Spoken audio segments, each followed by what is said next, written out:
I am part of this company called Furlenco. I founded it in 2011. I have a background in investment banking technology, actually. A small correction there. I was working with Goldman Sachs before this. Quit my job there and started this in 2011. But that's the smaller part of it. The bigger part of it is the journey itself. We didn't get funded till beginning of this year. So it reminds me of a story, actually. So somebody asked a millionaire in New York who sells coffee as to, what's your story like? Sorry. And here's what he said, so somebody loaned me 50 cents. I bought a coffee, sold it. I bought a coffee from the nearby stall and sold it to a customer and made $1. Then again, I invested that $1 back, and then I made $2. And then again, invested that $2 back, made $3, and so on and so forth. He did that 1 week, he did that 2 weeks, he did that 3 weeks. And at the end of the month, he met a billionaire's daughter and married her, and he became rich. There's some nuances similar to that, but don't take too much into that particular story, because the difference between pre-funding and post-funding in one sentence. So we did 180 houses from Jan 2012 till November 2014, 2.5 years. And there was a pause. We ran out of money, we ran out of furniture, we didn't have anything. Got the money. Lightbox Ventures invested $6 million in us. And then March, again, we started. From 180 houses, we reached 1,000 houses in 5 months. That is kind of the billionaire's daughter story. That I did get married to the Lightbox Ventures, and hence we were able to make. So in our business, we can't avoid it. We are an asset-heavy business. We broke one myth that asset-heavy businesses cannot be venture funded. We proved that it can be done and it can scale up as well. I can proudly say that scaling it up to 1,000 houses is not an easy job. We're talking about actual full houses. We don't rent out one piece of furniture. We rent out beds, dining tables, sofa sets in each of these houses, 1,000 houses. So you can talk about 1,000 sofas, 1,000 dining tables, 1,000 beds that are out there right now paying us every month rent. But then why is it an asset-heavy model? Because for every dining table, every sofa, we Furlenco, invests X amount of money, and we get around, I don't know, X by 48, X by 60 per month. So it's a very difficult model to actually go and tell an investor that, hey, you know what, you should be investing in us. But we managed to do that, and we are in good shape. In fact, much better shape, which I wouldn't be able to share with you at this point of time. There were a lot of things that happened pre-funding. So going back to that story itself, yes, I put in money in the business. Then I asked my friends and family to put in money in this business. In this business, you put in 25 lakhs, 50 lakhs, it hardly moves the needle. You can probably furnish like 10 homes, 20 homes, and that's about it, right? So that's not enough traction for going to a VC and talking, like 10, 20 homes. Can you do 40? Can you do 80? Can you do 100? It was very difficult conversations during those times. So some level we were lucky. We were able to prove the model over a period of time. Lightbox themselves, before investing, they watched us for like 8 months, and where I used to give regular updates to them, telling them what is going on, and then finally they put in money. So it took us a while. But what changed? So before funding, so 2.5 years, right? My wife used to tell me that you're not seen at home. Hardly seen at home.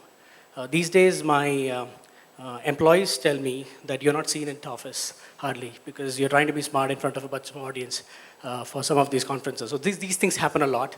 Most of my time actually now goes into meeting investors, potential investors, talking to newer entrepreneurs, or talking to new hires. I don't run the company. There are smarter people than me who are running the company, who are doing a much better job, and that's the reason that it has grown to 1,000. I could only do it to 200.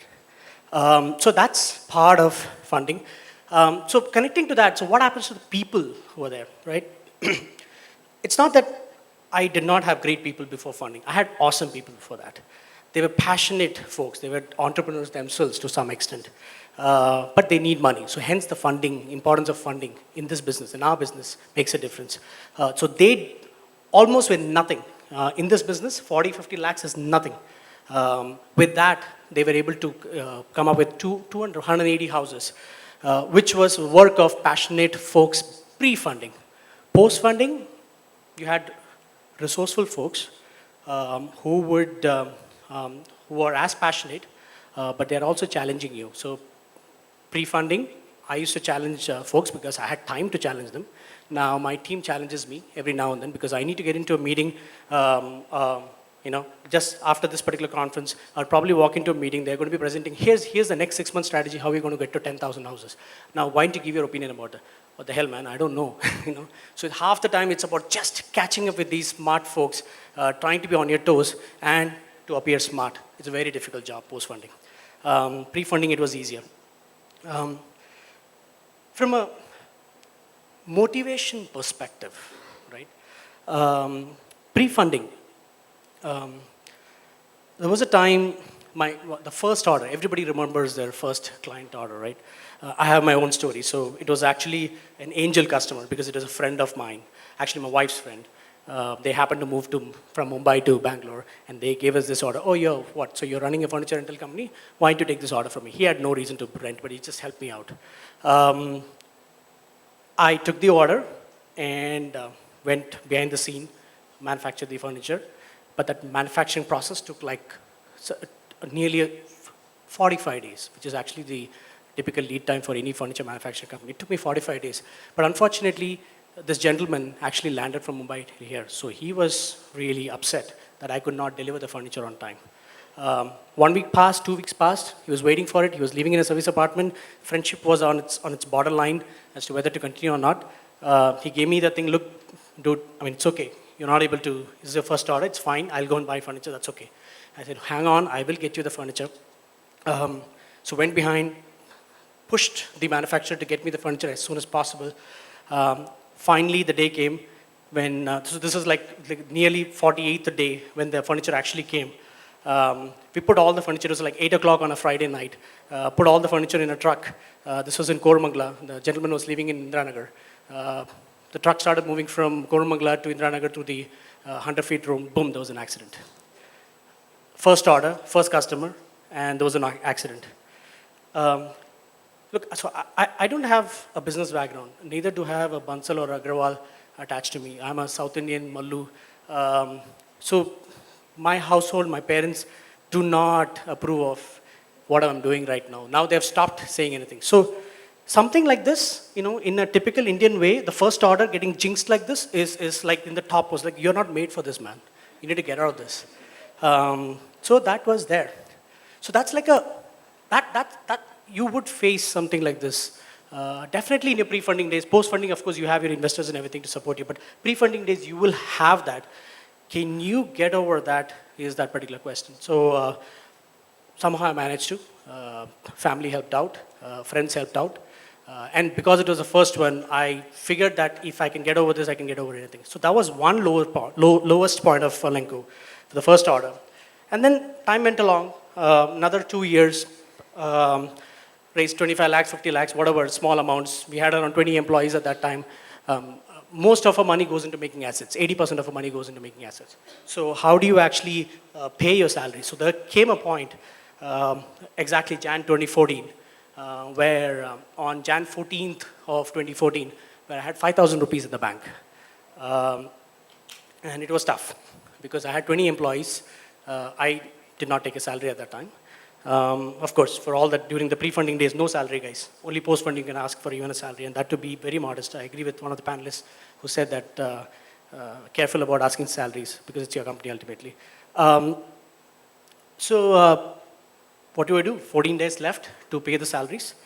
It was a really low point because till that time I had never skipped on paying salaries. Now here's the first time with 5,000 rupees in the bank, what do? The rent, we were at a loss still. The rent was not enough to pay all the operational costs at that point of time. So we had to raise funds. And 2013, I tried really hard to raise funds. No investor gave me any funds. I talked to around 40, 50 funds. Nothing happened. So it was the lowest, second lowest point probably after the first debacle of not having money and then what to do. In such moments, please try and bring up your energy because what I did was, again, I leaned back on my friends and family, in fact, my alma mater. On a Facebook Messenger, I interacted with one of my seniors and told him, hey, you know what? This is going to be the next big thing in India. Do you want to invest in this? He said, fine, I'll give you 25 lakhs. On Facebook Messenger, I still have that message with me. Then I probed him a little bit longer for another half an hour and said, fine, I'll give you 50 lakhs. He was just being a nice senior, trust me. He's still on board with Furlenco. So I took that 50 lakhs and started investing in the business and we started doubling our sales every month. This was 2014. Every month we were showing double because we knew there is a value prop in it. Every person in whomsoever I met from 2013 to 2014 said, India will not rent. India is a buying game. I know 90% of you think that who will rent furniture. But trust me, there is a value prop. I don't want to get into why you should be renting furniture because that's a different topic. My website and my everything else would tell you why you should be renting furniture. We don't believe in that. We think that you should never own furniture because the highest depreciating item that you think that you should be owning. We think it's a gold, but I don't think it'll work for you guys. But that's a different topic. So he put in money. We doubled our sales every month, and then Lightbox latched onto it. And as I was saying, Jan of this month we got the money in. We got around 38 crores from them, and since then it has been 5x, 6x in terms of sales. 6x in terms of revenue, 6x in terms of everything. And we just launched in Mumbai. And we already have overshot our Bangalore numbers in the matter of just 10 days. So we are growing rapidly, which basically proves the proposition that rental is here to stay. And we will be one of the largest different model that is going to disrupt the furniture market itself. We also started getting into appliances, home decor, paintings, and everything possible. So again, this is pre-funding, post-funding. I would not have entered into appliances. I would not have entered into paintings. I would not have entered into wall decor, any of those sorts, because you cannot do everything in one shot. Time, money, and resource is a constraint pre-funding. Some of all those things remain, but in a very different dimension. I would say money is still a constraint. Just that a few more zeros get added. Time is still a constraint. Because you need to attend these conferences. You need to speak in front of your audience, right? So it's still a constraint. Resources, it's the quality of the resource which is more important. You can actually get a lot of people to work for you, but you need those kick-ass folks who are going to make it happen. The hackers, the growth hackers who are going to make it happen for you. Luckily, we have a whole bunch of folks in our team who are basically running the company when I'm here. So what else? So in terms of control, so as an entrepreneur, as a single founder, pre-funding days, I used to know pretty much everything that was going on in the company. Obviously, you've got to know it, right? From the office boy's salary to his mom getting sick to the warehouse, there is a sofa that has fallen and broken. Everything, you would know everything about it. And then post-funding, today morning, this same office boy comes to me and says that, started crying in front of me. So what happened? And he said that, look, HR has told me that we want to move all the office boys and delivery boys to an agency and we're going to outsource this. Okay, so I had no idea about this, that this was taken. And of course, I'm sure there's a business rationale behind it, but there's nothing much I could do because I'm not in control of that and probably I wouldn't take a decision on that anymore. So this would happen. You would lose control, but it is for the good because you have to empower your team. Because otherwise, you cannot get into these kind of stuff where you're trying to deal with whether a person needs to outsource or insource because that you have much bigger things to do. For me, the biggest difference pre-funding and post-funding days is the clarity which is required when you communicate. When you are a very small organization, pre-funding basically, you're talking to 5 to 7 people in your organization who would take care of the rest of the 20 people. You can go wrong in your communication, you will have enough opportunities to correct. You may not even have a proper vision. right? But post-funding, we are now close to 150 folks. You wouldn't even know sometimes the 130th employee, you might not know the name or you might not be able to remember the names. Now is where the clarity of vision and thought has to be there, because your next level of folks need to know that they are in sync with the CEO. The next level of folks, when they talk to their next level of folks, they need to know exactly what the organization's vision is. It is super critical. We have gone wrong. And I have learned from that experience that, hey, one sentence, it's like, think of a pendulum, right? If you are on top, right? What is a 1 degree change in your communication is a 50-degree change at the bottom of the pendulum, right? So you need to know what is the impact of it. And I realized it very late. It was much smaller organization. Your pendulum is much smaller. So your 1 degree is a 5-degree change. But when an organization is much larger, it's 1 degree is equal to 50-degree change. It was a realization as we grew. And it's harder and harder as the organization. So I admire these billion dollar CEOs, how they manage to do something that I'm starting to read upon. How do you manage a company at a larger level? What do you say? You have to measure your words. What do you say at every sentence? You can't just go berserk. Hey, sales not going, just go berserk. Just spend money on marketing. It doesn't work like that, because they would take you literally. You would go wrong.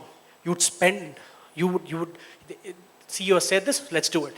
It happens at times. You gotta measure your words. You gotta get the right people at the next level who would not take the words literally. Even if I'm going emotional and saying that, investors are pushing us, let's go at the next level of things done.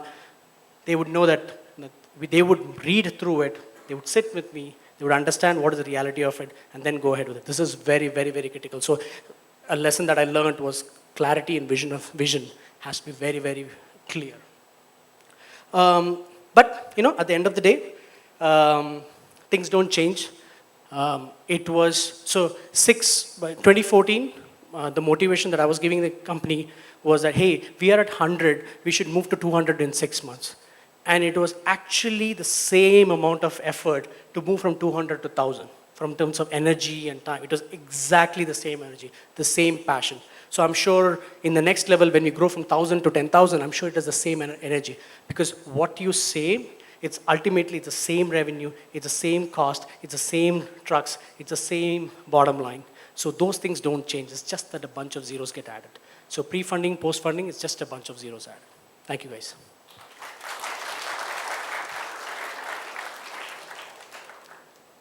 Hi, this is Nagraj. I represent SME1 Strategies Private Limited. Startup and SME is very close to my heart.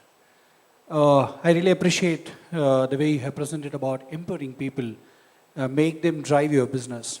I would like, for the benefit of all here, I request you to actually give us some illustrations where you have actually failed in managing the people, and then you have learned and you have empowered people. What kind of positions you have given, to them in their organization? What is making them to actually work for your organization even without your absence? This is something which is very critical for all the startups and, the emerging businesses in the startup space. So this could actually help all the audience. Sure. So there are tons of mistakes. I make more mistakes than I do make correct decisions. Someday, hopefully the number of good decisions are more than the number of bad decisions. And this is, so one of the post-funding, pre-funding, you can make mistakes and get away with it and still grow. But to answer your question, when I formed the first set of larger team post-funding, it was a typical VP technology, VP marketing, VP finance, VP this. So the whole bunch of slew of team was formed, and the organization grew under them. But what quickly, and that also it's testament to my background, how you cannot have your biases before coming into a new startup. So I have spent 10 years in corporate life. So very typically I was trying to move towards that, which is not exactly the right thing to do. So all these VPs were formed. So it was like verticals. Startups, I don't believe should be working like that. It took us 3 months to realize it. While we were growing in everything, which is just the value proposition, we were not ready for the next level in 3 months. Like how do you grow from we were 400, 500 very clear. From 500, how to go to 5,000? I believe that 1,000 was not. I mean, it sounds great, 180 to 1,000. I think we have underperformed. I think we should have been at 2,000-3,000 at this point of time. So what went wrong? Nothing. So people were siloed in each of their departments. Now, how do you connect these things, right? If marketing is running a campaign on Raksha Bandhan, I think we have something going on today, then how do we know that the digital marketing guys need to connect with that particular ad, and the technology guys are ensuring that the same ads are landing at the right landing pages and ensuring that there's a closure offer going on? How do you connect all of these things? They need to talk to each other. Now, it seems very apparent that they will talk to each other, but they don't. They don't as often, or they don't as often you would like. Startups don't work. Just because you got Series A funding, you cannot act like a company. It was a mistake, and we learned it in 3 months, and then quickly realized, it was there in my leadership team itself. They were siloed. They say, yeah, this was done, this was done, this was done. But hey, end result is not there. We were supposed to be double where we were actually supposed to be, according to our projections.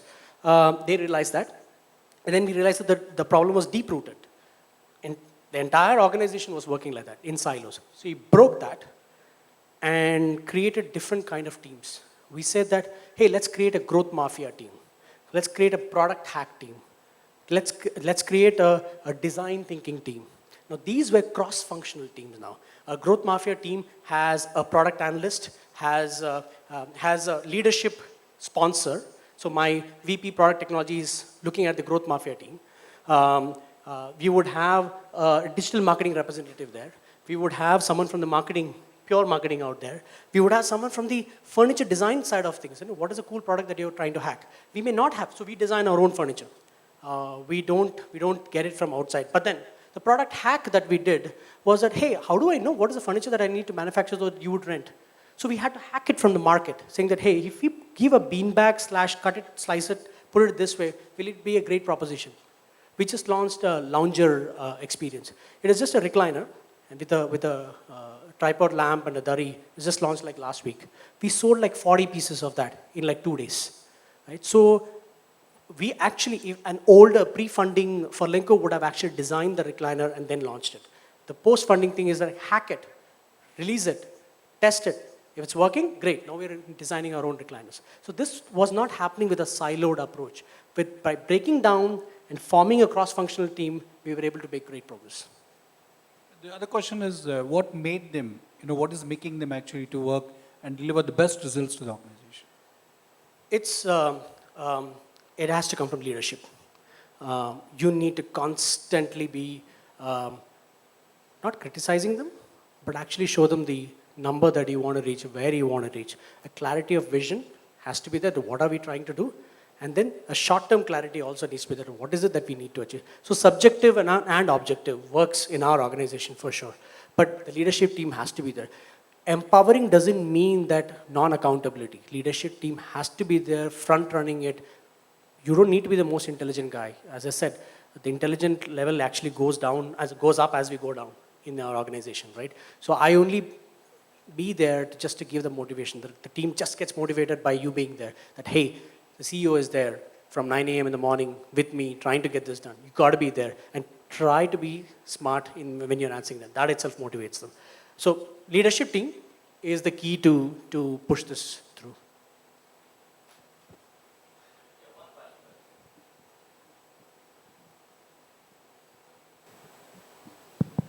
Yeah. So the rental space is fairly new to India, the entire concept. So I reckon one of the challenges in this particular business model would be the credit worthiness of your customer, because you're interacting with them on possibly a monthly basis. So, and we do not have like say a credit score in India. So how did you offset this particular risk factor? Good question. Lot of debt companies and banks ask me this question: how do you prove the credit profile?